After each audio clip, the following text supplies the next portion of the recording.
নমস্কার দর্শক, আমরা ফিরে এলাম নতুন একটি ভিডিও নিয়ে। আপনারা দেখছেন সিটিজেন্স বাংলার টিভি এবং আপনাদের সঙ্গে আমি অনুপম।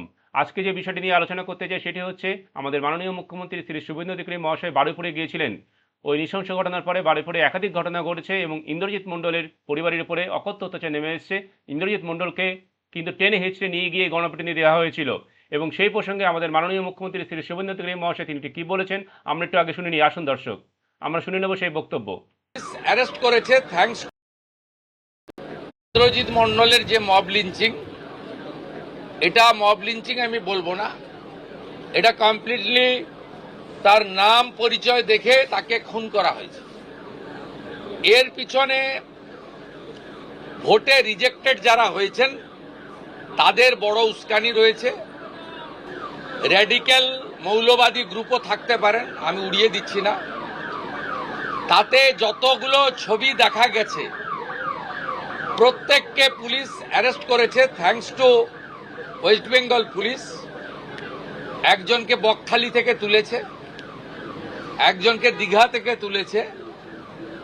যুবক ছেলেকে হাত পা বেঁধে নৃশংসভাবে পিটিয়ে মারা হয়েছে সংগঠিতভাবে।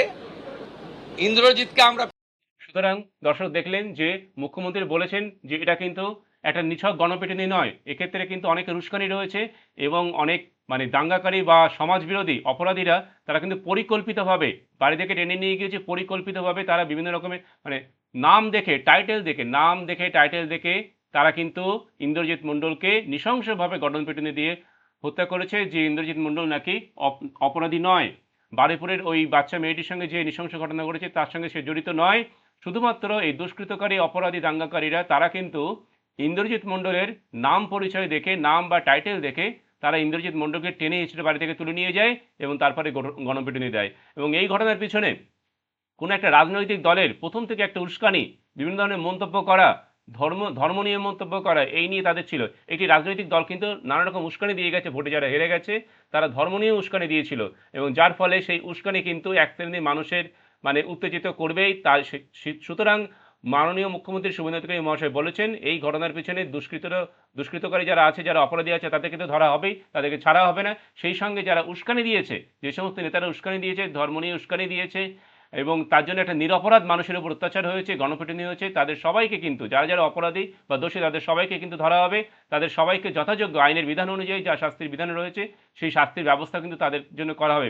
সরকার এবং পুলিশ প্রশাসন আইনের মধ্যে থেকে যা শাস্তির বিধান আছে সেগুলো করা হবে। যারা ইন্দ্রজিৎ মণ্ডলকে নিরীহভাবে,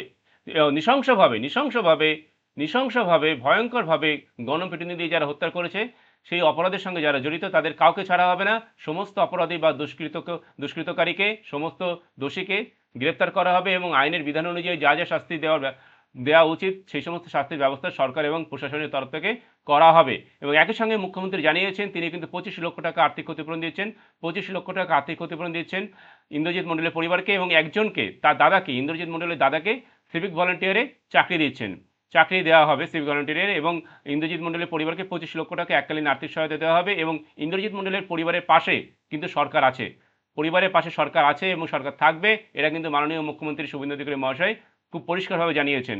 এবং আরেকবার বলি যে আরেকটি কথা যাওয়ার আগে একটু বলে নিই যে আমরা বিভিন্ন সোশ্যাল সার্ভিসের সঙ্গে যুক্ত আছি।